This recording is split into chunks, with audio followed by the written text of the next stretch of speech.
የብዙ ዩናይትዶች ልብ የሰበረው የዩሮፓ ሊግ ፍጻሜ በኋላ እንግዲህ 11ኛ ሳምንት የፕሪሚየር ሊግ ጨዋታ ላይ ቶተንሃም ከዩናይትድ ይገናኛሉ። በቶተንሃም ስታዲየም ዩናይትዶች እንግዲህ ከዚህኛው አመት ወደ ሰው ሜዳ ተጉዘው ያደረጓቸው ጨዋታዎች እንግዲህ የከበዷቸው ነው። አንድ አንፊልድ ላይ ብቻ ነው ማሸነፍ የቻሉት። በዚህኛው ጨዋታስ ምን ሊያደርጉ ይችላሉ የሚለውን ነገር እና ስለ ቶተንሃምና ስለ ዩናይትድ የተወሰኑ ሀሳቦችን እናንሳ። ለዚህ ቻናል ግን መቅረሚያ አዲስ ከሆኑ ሰብስክራይብ ማድረጉትን እንዳይረሱ። ወደ ቪዲዮ እንሂድ።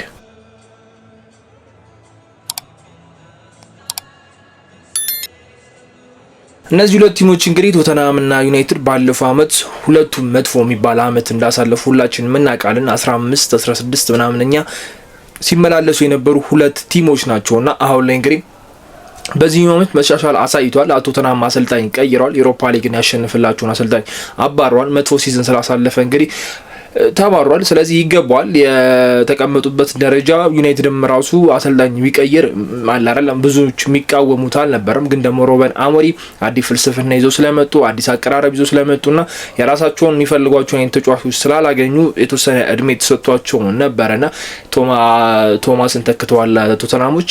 አሞሪም ደግሞ በዩናይትድ ቤት አሰልጣኝ ሆኖ ቀጥሏል። የዩሮፓ ሊጉ ፍጻሜ እንግዲህ ለዩናይትዶች ትልቅ ሚኒንግ ነበር። ዩናይትዶች በመላው አውሮፓ ላይ ከነበሩ ጨዋታዎች እንግዲህ ብቸኛው ያልተሸነፈ ቲም ነበር። በኮንፈረንስ ሊግ ተሸንፏል፣ በዩሮፓ ሊግ ተሸንፏል፣ በቻምፒየንስ ሊግ ተሸንፏል። ዩናይትድ ብቻ ነበር በዩሮፓ ሊግ እየተሳተፈ ከሁሉም ውድድሮች እንግዲህ ያልተሸነፈው ቲም እና እዛ ፍጻሜ ላይ የደረሰው ብዙ ተስፋ ነበር። ያ ጨዋታ እንግዲህ ለዩናይትዶች ብዙ ሚኒንግ ነበሩ። ከአንድ ጨዋታ ከማሸነፍም በላይ ዩሮፓ ሊጉን ከማሸነፍም በላይ መጥፎ ሲዝን ስላሳለፈ ደጋፊውን ለመካስ ከዛ ደግሞ የቻምፒየንስ ሊግ ተሳትፎን እንግዲህ ለመመለስ ነው። ዩናይትድ ወደ ቻምፒየንስ ሊግ ከገባ ቆይቷል እንግዲህ እና አሁን ሁለተኛ አመት እያሳለፈ ነው። ባለፈው ዩሮፓ ሊግ ስለተሳለፈ አሁን ደግሞ ምንም አይነት የአውሮፓ መድረክ የለውም።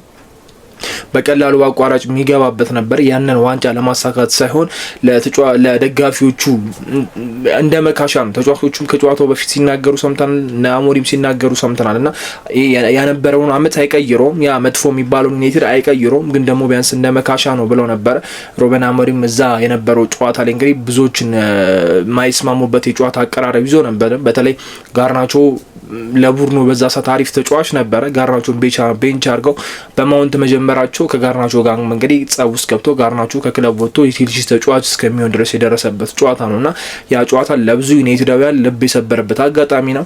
የቫን ደ ቬን ያቺ የራስመሰን ቴስታ ያወጣባት መንገድ ዩናይትዶችን ተስፋ ሞር ያስቆረጠችባት አጋጣሚ ናትና ጨዋታው በጣም አጓጊ ነበር። ለኛ ሚኒንግ ያለው ነበር። የዩሮፓ ሊጉ ምሽቱ ለቶተንሃም እንደዛው ሁለቱም በአቋራጭ ወደ ቻምፒየንስ ሊግ የሚገቡበት ነው። ሁለቱም በእንግሊዝ ፕሪሚየር ሊግ መጥፎ አመት አሳልፈዋል። ደጋፊዎቹ የሚክሱበት ነው። ቶተንሃሞች ሰለብሬት አድርገዋል፣ በጣም ጨፍረዋል። ካሸነፉም በኋላ ጎዳናዎች ላይም ታይተዋል። ግን ዩናይትዶች ያንን የጎዳና ተሽከርክሮ ሰለብሬት የማድረግ ነገር እንደማያደርጉ ተናግረው ነበር። ምክንያቱም ዩሮፓ ሊግ ማሸነፍ ለዩናይትድ ይህናል ትልቅ ነገር እንዳልሆነና ደጋፊዎቹን የሚያስደስት ነገር አይደለም። ጀስት ለመካሻና በአቋራጭ ወደ ቻምፒየንስ ሊግ ለመግቢያ ነበር ሲጠቀሙት የነበሩት።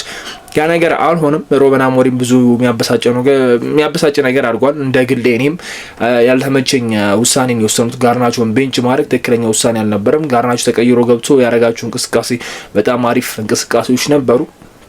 ግን አልሆነም። ያው ኳስ ማሸነፍ ያለ ነገር ነው። የዩሮፓ ሊግ ምሽቶች በጣም የነ ሊዮንን ጨዋታ አንረሱ መቼም የሃሪ ማጉየር ቴስታ እነዛ የሚገራርሙ ምሽቶችን እንግዲህ አሳልፈን በመጨረሻ መሸነፉ ነው የሚያስቆጣው እና አሁን ላይ እንግዲህ በእንግሊዝ ፕሪሚየር ሊግ ሁለቱም በተመሳሳይ 17 ፖይንት ይዘው 6ኛና 8ኛ ላይ ተቀምጠዋል። በጎል ክፍያ ነው እንግዲህ ቶተንሃሞች ከኛ ተሸለው 6ኛ ላይ ተቀመጡትና አሰልጣኝ ቶማስ እንግዲህ በመጀመሪያዎቹ የፕሪሚየር ሊግ ጨዋታ ላይ በጣም አሪፍ ነበሩ። የፔፕን ሲቲ ማሸነፍም ችሏልና ዩናይትድ ያንን ማድረግ አልቻለም።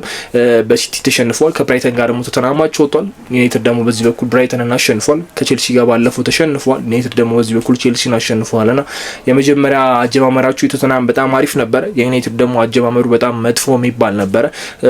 ያወዳደሯቸው ነበረ የሮበን አሞሪም በፕሪሚየር ሊጉ ሁለት ጨዋታ ለማሸነፍ የፈጀባቸውን ታይም እናውቃለንና ቶማስ በቶተንሃም አሰልጣኝ ወዲያው ነበር ሁለት ጨዋታ በፕሪሚየር ሊጉ ማሸነፍ የቻሉትና ቲሙን አግኝተውታል፣ ለውጠውታል ምናምን ነገር ተብሎ በጣም ብዙ ሲወራላቸው ነበር። ግን ደግሞ ትንሽ መገጫገጭ መጣባቸው።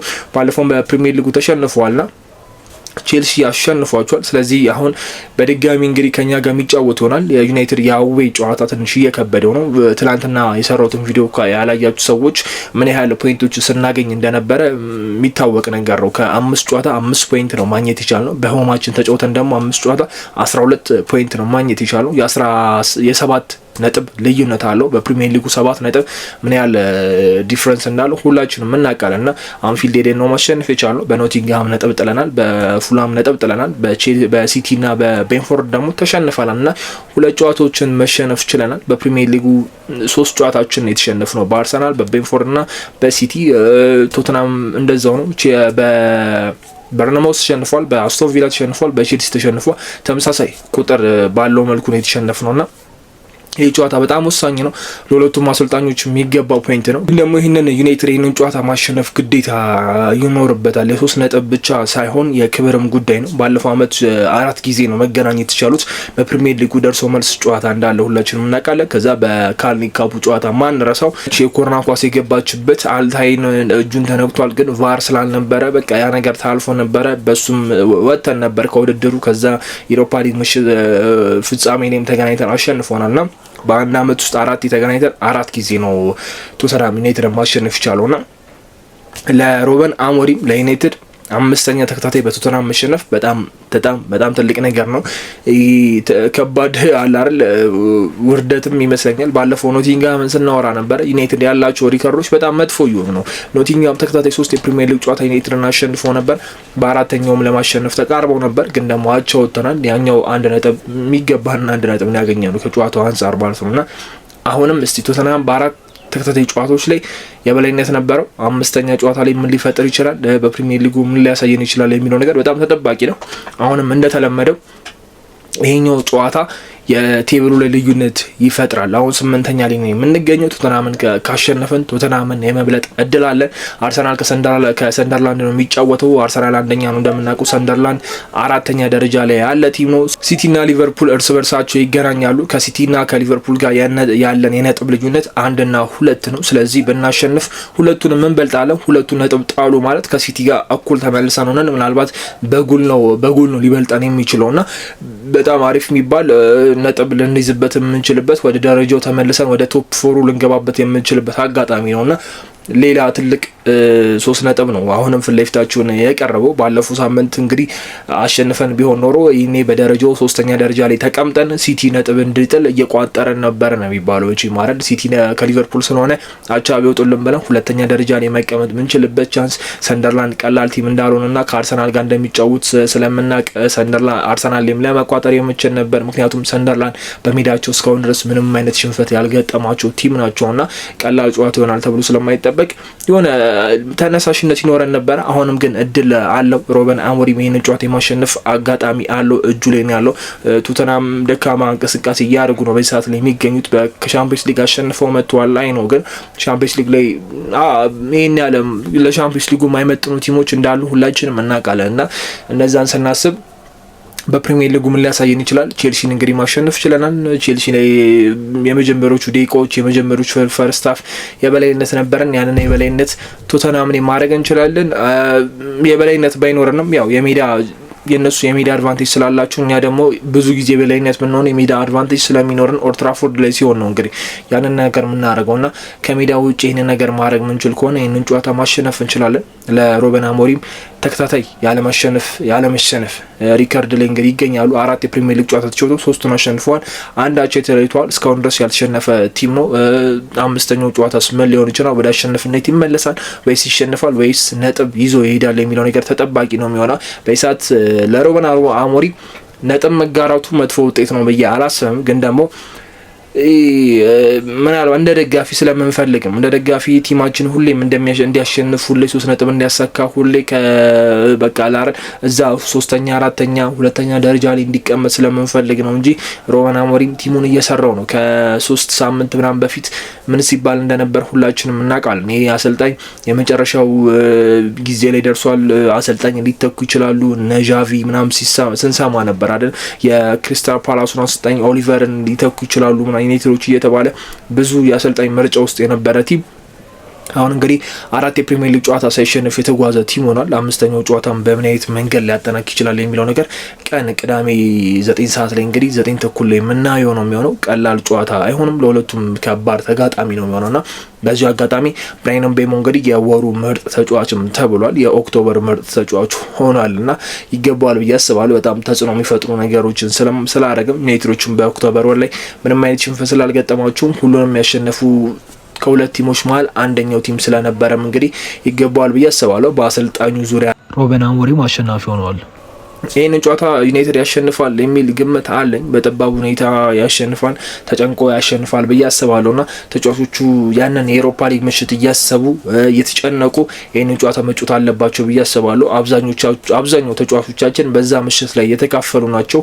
ተከላካዮቹን ስንመለከት እነ ብሩኖ ነበሩ፣ እነ ካስሜሮ ነበሩ፣ እነ ዘርኪዚ በቃ እነ ብራያን ምቤሞ፣ ሴስኮ ና ኩኛ ናቸው ያልነበሩት። እነ ማውንት ምናምን ነበሩና ምናልባት በፎልስ ናይን የሚጫወቱ ከሆነ በዚህ በኩልም ማውንት ያኔ ብዙዎች ያልፈለጉት ተጫዋች ነበረ። መሰለፍ አልነበረበትም፣ ጋርናቾ መሰለፍ ነበረበት ስንል የነበረውን ነገር ከሰውም በዚህኛው ምናልባት ሩበን አሞሪም በፎልስ ናይን ተጫውቶ ማውንት ሻይን የሚያደርግበት አሪፍ እንቅስቃሴ የሚያደርግበት አጋጣሚ ቢሆን በጣም የተሻለ ነው ብዬ አስባለሁ። ሩበን አሞሪም ምን አይነት የጨዋታ ቅርጽ ይዘው ይመጣሉ፣ ምን አይነት አሰላለፍ ይጠቀማሉ የሚለው ነገር ተጠባቂ ነው የሚሆነው። ያው ሎንግ ቦሉ እንግዲህ እንደተለመደው ነው። ረጅም ኳሶች የሩበን አሞሪም አንደኛው መለያ ሆነዋል እንግዲህ አሁን ላይና እስቲ ምን ያሳዩናል። ልክ እንደ ኖቲንግሃም ላይ ተጫዋች ጨዋታ እንበለጣለን ወይስ ደግሞ ከዛ በፊት እንደነበሩት እንደ ብራይተን እነ ሊቨርፑልና ሰንደርላንድ ላይ እንዳረግ ነው አሪፍ ተጫውተን ማሸነፍ እንችላለን። መጥፎ ተጫውተንም ይህንን 3 ነጥብ ማሳካት የምንችል ከሆነ ለሩበን አሞሪም ትልቅ ስኬትም እንደነገርኳችሁ ነው። ይሄ ቲም ከሳምንታት በፊት አሰልጣኝ እየመረጠ አሰልጣኝ ይቀየር እየተባለ ያለበት ደረጃ ስለደረሰ አሁን ላይ ተከታታይ ያለመሸነፍ ሪካርድ ላይ ያለ ቲም ሆኗልና ምናየው ነው የሚሆነው። የነገውን ጨዋታ ከተመለከትን በኋላ እስቲ የራሳችን አስተያየቶችን እንሰጣለን። በጨዋታው ላይ የታዘብናቸውን ነገሮች፣ አሪፍ እንቅስቃሴ ያየናቸውን ነገሮች፣ የሩበን አሞሪም ውሳኔ በዛው እናያለን። አንዳንድ ተጫዋቾች አሉ። ዳሎ የሚባል ሰውዬ ማለ ዳሎ ባለፈው በኖቲንግሃም ጨዋታ ዋጋ ያስከፈለን ተጫዋች ነውና እሱን እንደ ቋሚ አሰላለፍ ይጠቀሙታል አይጠቀሙትም ጥያቄ ምልክት ውስጥ ነው። አንዳንድ መረጃ ወጥተው ነበረ። ሩበን አሞሪም እና ዲያጎ ዳሎ እንግዲህ ዘመድ ናቸው በቅማያት ነው ምናምን ነገር ወጥቶ ነበረ። ያው ዩናይትድ ሲሆን መረጃ ታውቃላችሁ ኬት እንደሚመጣና እንደዚህ አይነት የማይረቡ መረጃዎች ራሱ ይወጣሉ። ምን አትሌቲኮ ማድሪድ እኮ አባትና ልጅ ነው እየተጫወቱ አሰልጣኝ ሆነውና ተጫዋች ሆነው እየዘለቁ ያሉትና ብዙ የሚያሳምን ነገር አይደለም። ያው ዩናይትድ ሲሆን ምንም ነገር እንደ መረጃ ይዘገባል። ሁሉም ሰው አተኩሮ ስለሚያየው ነው እንጂ ይሄን እንደ መረጃ እንደወጡት ራሱ ይገርማል። ብቻ ዲያጎ ዳሎ የሚባል ሰውዬ በቋሚ አሰላለፍ ውስጥ ባናይና ዶርጉን ብንመለከት የተሻለ ነው ብዬ አስባለሁ። ሁለቱንም ባናይና ማላሲያን ቢሞክረው ደግሞ ለኔ በጣም የተሻለው ነገር ነው። ግን ማላሲያን ይሞክራል የሚል ተስፋ የለኝም። ምናልባት ያው ጃንዋሪ ላይ ለመሸጥ ሲሉ እንግዲህ እያዘጋጁትም ይመስላል። ጨዋታውን አይተን እስኪ የምናየው ይሆናል። ምን እንደሚፈጠር አብረን እንመለከታለን። ከጨዋታው በኋላ እንገናኛለን። ለዚህ ቻናል ግን አዲስ ከሆኑ ሰብስክራይብ ማድረግ እና የነሱ በሚቀጥለው ቪዲዮ እስከምንገናኝ ይመቻችሁ።